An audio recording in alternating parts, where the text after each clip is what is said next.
Now, there's so much information out there that can teach you how to do photography, but one thing we don't hear people speaking about all that much is the mindset of photography. I've realised when looking at accomplished and successful photographers that their success doesn't always come down to skill or expertise, but it comes down to a passion, an inner drive, an inner motivation, an inner belief to getting them to where they currently are. I've realised through looking at mindset that there's a number of limiting beliefs that I've had about my own work over the past 14 years that's prevented me at certain stages from progressing forwards with my imagery.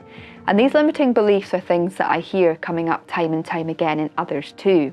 So in this video I'm going to share with you 5 beliefs that you may currently have about your photography that could potentially be preventing you from progressing forwards with your imagery. My images are rubbish. Now, we all from time to time go out with our cameras and come home with images that we are not happy with. The conditions didn't materialise as we'd hoped they would, we were struggling to get a good composition, or we took images that we thought were good in the field and then we get home and realise that they're flat, that they're disinteresting, that there's too much going on in them. It's so easy in those moments to fall into a state of feeling helpless. Oh my gosh, like I've just been out for hours and I've come home and my images, they're just rubbish. What a waste of time. Every time I go out, I come home with images that I'm not happy with. My images, they're just not good. When we fall into this space, we take the power away from ourselves to change that. When we're telling ourselves that our images are rubbish, what we're actually saying is that we're not good enough. And if we believe we're not good enough, then it's really difficult for us to then progress forwards. The best thing we can do in this situation is to first acknowledge that yes, we're disappointed that our images haven't turned out as we'd hoped they would. But it's then to see the lessons in that imagery. What is it about the images that we're not satisfied with? And is there a way that we can learn something or try something different next time that'll increase our chances of coming home with images that we are happy with? When we flip things into this mindset, we give ourselves the power to change it. We give ourselves the power to learn new things, or to try different locations or techniques next time we're out in the field, or just to get out and try again and hope for better light. I genuinely believe that there's no such thing as a bad photograph. Any images that we may perceive as bad are really just images that are full of lessons. Lessons that we can teach ourselves, or that can maybe teach others, to help them or us in our own photographic journeys. My gear isn't good enough. I think at some point in all of our journeys, we've got to a stage where we are looking for new equipment. We want to upgrade our camera, we want to invest in more lenses, we want to buy filters, new tripods. The list is endless.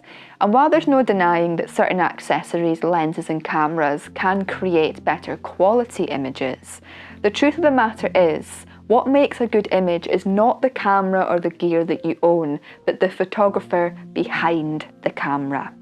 There's certain genres of photography that are better suited to more higher end cameras. For instance, astrophotography and wildlife photography. In both of these genres, you generally need higher ISO values, and the higher quality your camera is, the easier it is to achieve this without producing grain in your images. And in wildlife photography, you usually want a very fast shutter rate to freeze the animal in motion. But even with an entry-level DSLR, you can do astrophotography and you can do wildlife photography. But many of the other genres of photography, if you're out shooting during the day, you can get amazing images on entry-level cameras. And in fact, recently I was looking back at my images and I came to discover that some of the best photographs I've ever taken were not taken on the high-end camera that I own now, but they were taken on my entry-level DSLR that only cost me around £300. And it's because in those moments I was fully connected to my subject, fully connected to the world around me, and I was really enjoying the experience. And back then I knew exactly how to use my entry-level camera. There wasn't many dials and whistles and bells that some of these more advanced cameras have. It was easy and simple to use, which made the photography process more easy and simple for me, and so I enjoyed it. And I produced some images that I was so happy with. There's nothing wrong with aspiring to get better quality gear or to invest in new equipment. But if at this moment in time you're viewing the equipment you have as a disadvantage, please try and shift your mindset.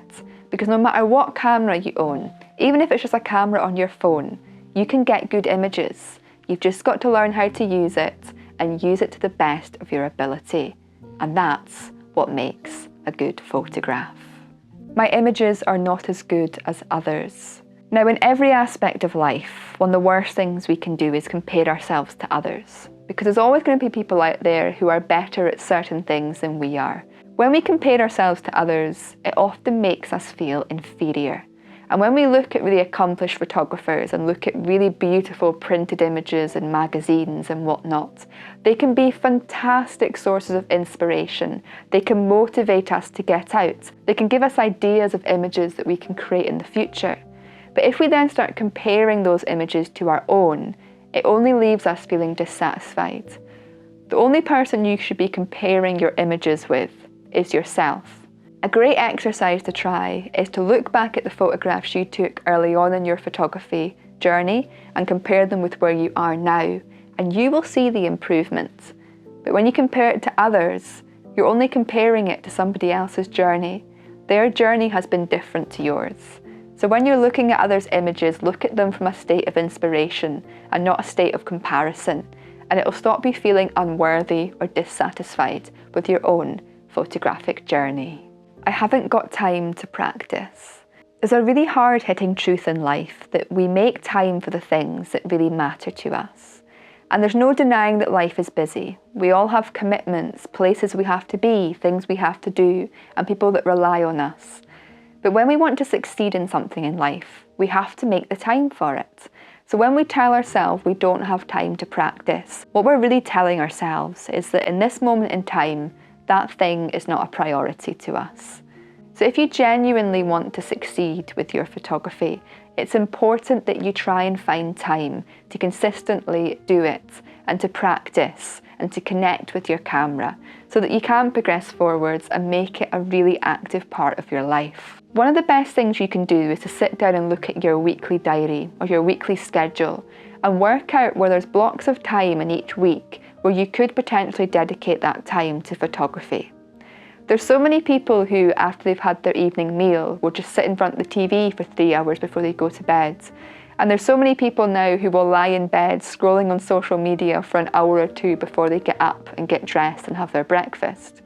These are moments of the day that we've got into habits that maybe aren't benefiting us particularly much.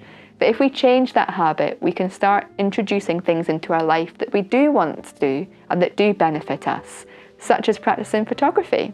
So if you find yourself saying, I haven't got time to practice, have a look at your diary and see, is there an hour or two in the week that I can dedicate to photography? And I'm certain that somewhere in your week there will be. I need to go to beautiful, iconic locations to get good photographs. Oh, now I fell into this trap so much when I began photography. My favourite place to do photography is my local coastline, but I used to, every few months I would jump in my car and go away to beautiful iconic locations in other parts of the country because I believed that was where I should go to get good images. But when I was there, I often didn't get images that I was happy with.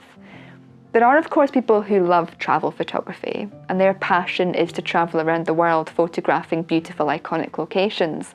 And if that's you and you get a buzz out of it, fantastic, keep doing it, that's your pleasure. But for the vast majority of people, they don't have the time or the money or the facilities to travel around going to iconic locations. So if you find yourself sitting thinking, I'd like to go out with my camera this evening, but I'm not going to because my local area is really boring, just pick it up and go out. You can literally get good images anywhere. And I think the last few years has shown many people this. We've had to get creative over the last few years with the restrictions that were in place and photograph things that were on our doorstep. Even if you live in a city or a busy town, I'm sure there's a park or somewhere nearby that you can get out and do photography, or get into street photography or architecture photography. Or if you live somewhere where there's flat land that you may perceive as boring because it's not hilly and mountainous, there's still beauty in that land. There'll still be trees, there'll be fields, there'll be nature reserves. There's always opportunities. So these are 5 limiting beliefs that I've found myself thinking over the years and that I hear coming from people on a regular basis.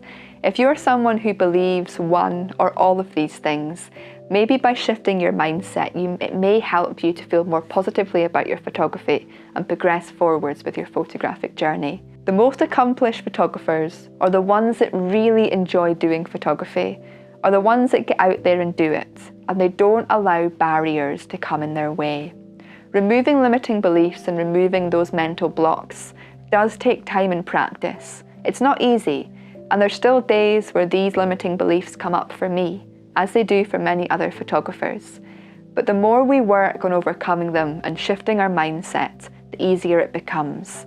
And the easier it becomes, the quicker we can progress in whatever it is that we're trying to progress with. And when it comes to creativity, it's really important to be open-minded, because something like photography has endless opportunities. We just have to get out there to practice, to learn, to connect, and to enjoy the process. Learn from what we perceive to be mistakes and keep going.